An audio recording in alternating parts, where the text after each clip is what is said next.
In CHH, networking in all the time. It was asked in our Zoom call yesterday, and I made part 1 yesterday. The conversation was so fun, and I read some stuff today that got me more inspired about it, and so I wanted to do part 2, networking in CHH, and open up about, I guess, some of my biggest mistakes, so in particular, one mentality I had. But let me drop the intro. I don't need nothing else. Every time I'm with you, yo, it's something else. It's a fact, and it's nothing else. Got your hand out, you don't even need the help. Ooh, I don't need nothing else. Every time I'm with you, yo, it's something else. It's a fact, and it's nothing else. Got your hand out, you don't even need the help. Ooh, that's right. I don't need nothing else. That's right. What's going on? It's Ruslan with KingsDreamENT.com. This channel exists to encourage, empower, inspire you to live out God's dream. Very grateful all you guys are here. We got people watching from all over. The Zoom call is live. We're going to be getting into it. Networking part 2 in CHH. Yesterday's video was super fun. It was asked by my man Range in the Zoom call. And man, it was fun. We covered a lot, about 20 minutes. If you haven't seen it, go back and watch that video because I think you'll find a lot of value. We talked about some do's, some don'ts, you know, don't feel entitled to people's attention, don't be a weirdo, don't fan out. If you do get to be in front of somebody, don't go in right away for the ask. Have confidence in yourself, have confidence that you will have more opportunities, and figure out ultimately how to add value to the people you're hoping to network with. And as a general rule of thumb, just throw the word network out of your vocabulary. It's such a stale word. It's like the word content. We're gonna get together and create content. It's just so gross. Just stop saying that. Stop saying networking. Use different words. Build relationships. Add value. Help people, right? Those are just the mentality. Language is important. But I wanted to get into this because I feel like there is some practical things we could take away from this idea of building relationships. And I was watching the Joe Rogan podcast earlier today. Kevin Hart was on, and I'm a fan of Joe Rogan, fan of Kevin Hart. And he said he was at a Super Bowl party, and they were in this little back, you know, what are those called? Suite, where, you know, the people sit, not in the stands, but in the suite. And he said he was there. It was him, his wife, and a friend. And he said Jeff Bezos was there. And he was like, man, that's Jeff Bezos. Like, I'm gonna go up and say something. And his friend was like, don't say nothing. You're gonna be thirsty. You're gonna be viewed as thirsty. You know, just don't even do it. And he was like, man, and he said he kind of almost got into it with his friend about it. And he's like, you know, I'm gonna go say what's up, Jeff Bezos, you know? And so he says he goes up to Jeff Bezos and he's just like, hey man, I'm Kevin Hart. Just wanted to come over and meet you real quick. Man, I admire you. I admire a lot of the stuff you've been able to do.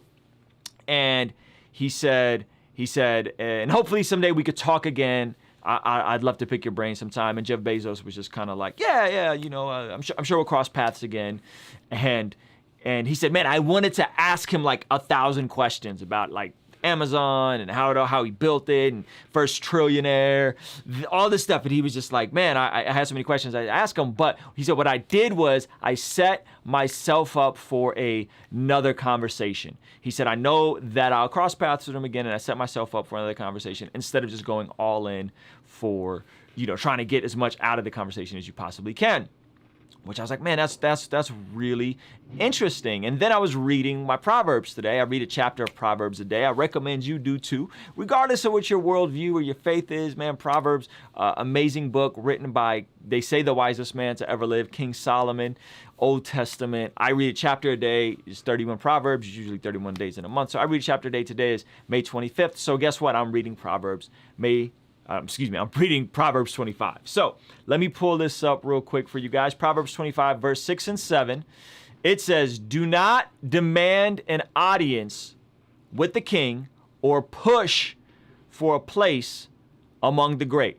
It is better to wait for an invitation to the head table than to be sent away in public disgrace. It is better to wait, right, than to be sent away.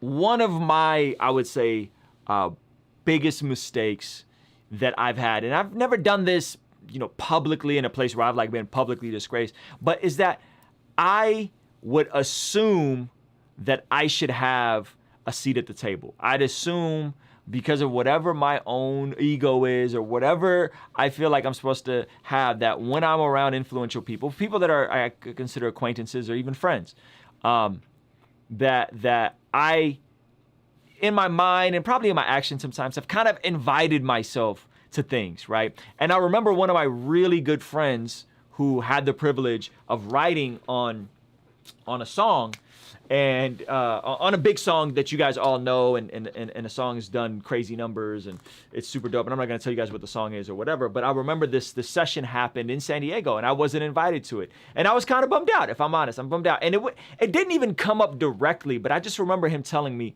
he just told me, man, I want to be invited. You should want to be invited to stuff. Don't feel like you have to invite yourself. Don't feel like you have to, don't feel entitled to be anywhere. Wait until you're invited. And so this song was recorded in my own backyard with some pretty big influential people. And I wasn't invited. I was kind of in my feelings about it. But then I said, you know what? You got to respect the clout. This person who was there that wrote the song, that is a great friend of mine, he's popping.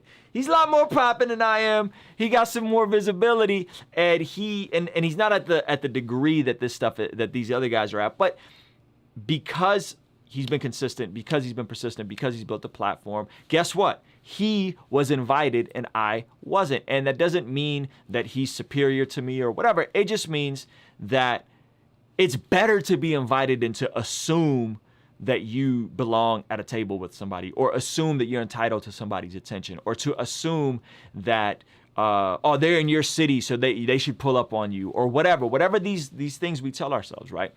And so a lot of us are going in for the ask. A lot of you guys will send a DM to your favorite artist, he'll reply, and you go right in for the ask. You won't let them ask you. You won't let them invite you, right? It is better to wait for an invitation. It's better to wait till you're invited to go to the table, to sit amongst the kings of our day. And this is Kevin Hart. Like, Kevin Hart parallels it to him and Jeff Bezos. Kevin Hart's megastar, right? But in comparison to where Jeff Bezos is at, the first trillionaire, even he knows that, hey, I'm not going to go in for the ask. I'm not going to go in and try to extract value. I'm just going to let him know that I admire him, and just kept it brief and just kept it to the point.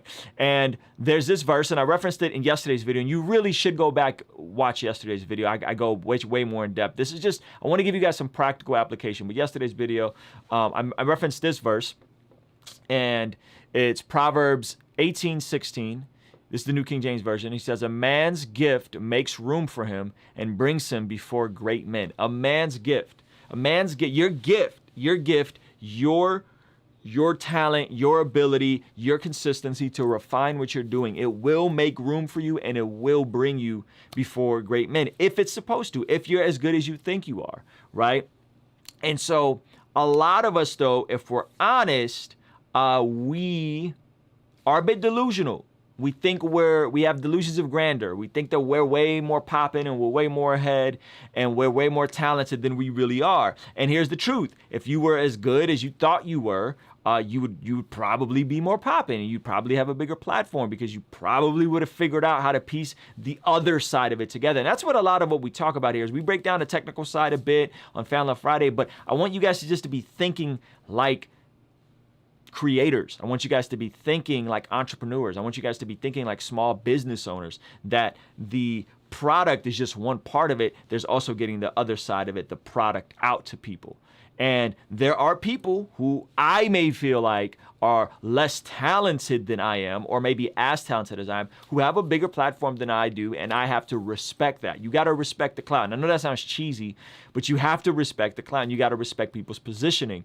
And the delusion of you being as dope as you think you are, and you being super great, and you being super talented, and you being anointed, right? That's a very weird thing that we throw around in Christian culture. Is you have to know that your gift will make room for you. So when I got to the chance to shake one of my favorite rappers of all time. When I got to meet and shake Jay-Z's hand and briefly chop it up with him, I didn't go in for an ask. I didn't go in for listen to my music. I set myself up in the same way that, you know, Kevin Hart did with Jeff Bezos. I set myself up for another conversation because I'm confident enough that if I'm supposed to, I will have another conversation with Jay if I'm supposed to, and I'm okay with if I don't. But a lot of us don't have that confidence. A lot of us don't really have the work ethic to back up that confidence, and so therefore we make really silly, we say silly things and we hype ourselves up, and we just go into weird modes, or we fanboy out, and we make people feel uncomfortable. And you have to be confident that you're going to be in these positions. I'm going to bring some folks in for the Zoom call that want to chime in. All in all, put in the work on the creative side and put in the work on the marketing side. You can figure it out. It's just probably going to be 10 times as hard as you think it is for you to build your audience to the point where you can be in front of these people. But we have to stop, everybody, regardless if you're in CHH or not, we have to stop, and hear me clear on this. We have to stop thinking that someone's going to come to your rescue. We have to stop thinking that someone's going to discover you and put you on. No one is coming. It's just you, fam. It's just you and your gift and your talent and your work ethic, and whether or not you're going to step up to the plate and put in the work. No one could do the work for you. I can't do the work for you. I can give you every hack and every trick, but I'm putting in the work myself. I'm sitting here, you know, I started this video late because I was on TikTok, creating a TikTok video so that I can grow my own audience, right? And so I just want everybody just to be aware that, man, it takes hard work, it takes sacrifice, some luck, some timing, some relationships. And some people have an amazing personality and God gives them favor, and some people don't. Some people live in cities where a lot of rappers come through and they get to be in proximity with people. Some people don't. But don't let that stop you from working hard and finding your own lane. So I'm going to bring in Skasi real quick, and he's going to chime in. Give me one sec, boss. All right, Bo, you are live. What do you think, man? I mean, I don't have a question, but I can just kind of tell you where I'm at. And, you know, the whole building relationship things have been hard. And, you know, you put out your videos about talent stacking and stuff, and it's inspired me a lot. You know, I'm mixing my own stuff. I'm becoming my own artist. Let's go. I'm doing my own merch in-house. I'm doing so many, but what it's doing is it's that process, and not, because I've also tried to make relationships. It hasn't, a lot of things fell through and worked out. And so me taking all that talent stacking in, for some reason, sometimes it's making me bitter to that process of like, okay, you know, nobody wants to, you know, just have a relationship with me. All right, then I'm gonna do it on my own and forget, you know what I mean? It's making me bitter sometimes, and I don't want to be like that. You know what I'm saying, man? Yeah, man, and I relate. I relate big time. I'll be honest. I think you can definitely slide into that. I think the only way I'm able to combat that, bro, is by constantly affirming verbally and mentally the idea of gratitude.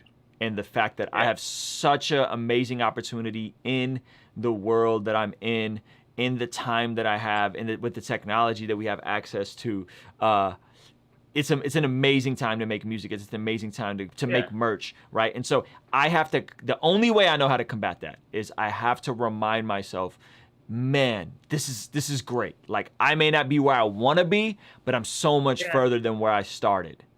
Yeah. You know, but I feel you. Said respect the cloud, like I totally get that. And I watched the video, I watched like the snippets of you and Gabi talking about, like, you know, don't come up and just be like acting like you deserve their attention. You know, he said, I want to have relationships with these people, and that's my thing. There's so many guys out there that I want to work with them, but I admire them a lot. Like, I want to have relationships with them, and it's just like there's just this hierarchy, you know what I mean? And it's yeah, and here's the thing, and this is what I want you to know. This is what I want you to know. Having been around the Jay-Z's and the Kendricks, and like, bro, it's 1,000 times worse in the secular market. when it comes to relationship building. Gavi consistently brings new people around. Lecrae is a freaking hawk. Slight chance he could be watching this video right now. Like that dude is on everything. Anybody with a spark in CHH, Lecrae has probably at least heard your name.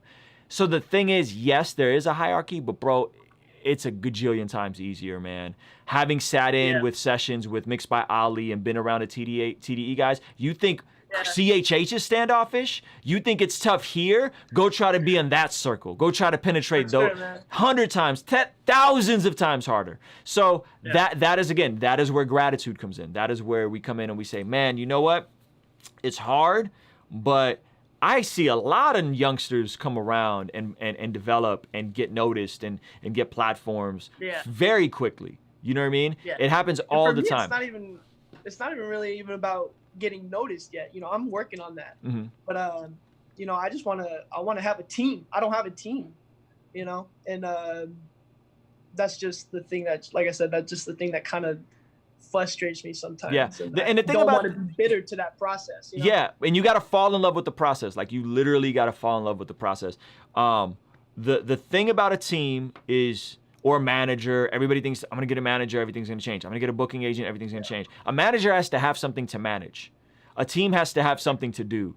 A booking agent has to book shows, right? So we could want all those things, but if the manager can't do anything if there's nothing to manage.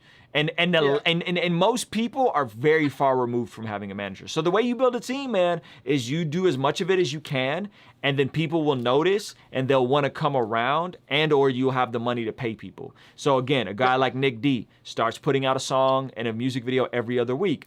First couple of them weren't the greatest, but they were good. And then he meets Cakes over Instagram. Cakes now shoots all his videos and manages him. And him and Cakes are a freaking army.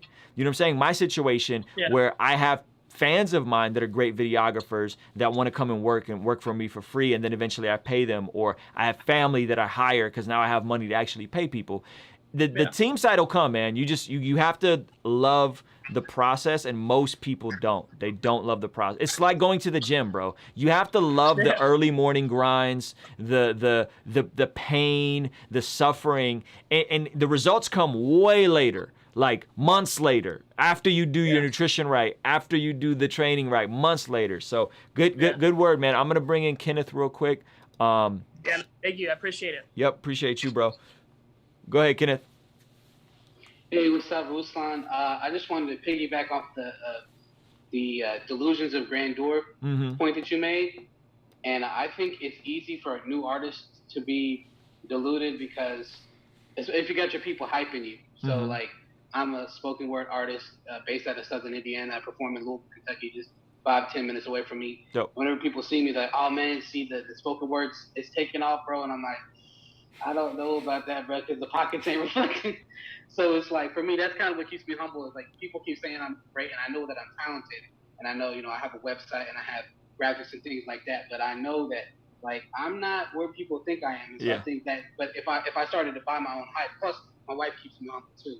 So like, you know, if it would be really easy to be deluded if you got your people, your home team is rooting for you as they should. But if you let that go up, then you start to think you're more popular than you really are. Then that bubble gets burst, and then you're like, whoa. So come on, man, that's good. That's a good word. Yeah, keeping yourself grounded in where you are, and just knowing that even if you are as great as people say you are, that there's still a process to building an audience, building a fan base, figuring out how to become profitable, and doing all that stuff. And it just takes time, man. It just takes time, and it takes patience. So good word, bro.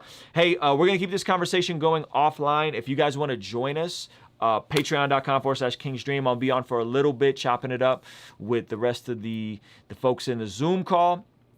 And hop on over there, man. I promise you, it's a cool way to build with other people. Again, go watch yesterday's video. We talk a lot about networking bilaterally and not just vertically. I think that'll help a lot of you guys out to connect with some other people who are in similar places than you, man. And you can find that in the Patreon community. So I'm gonna jet off of YouTube. Appreciate you guys.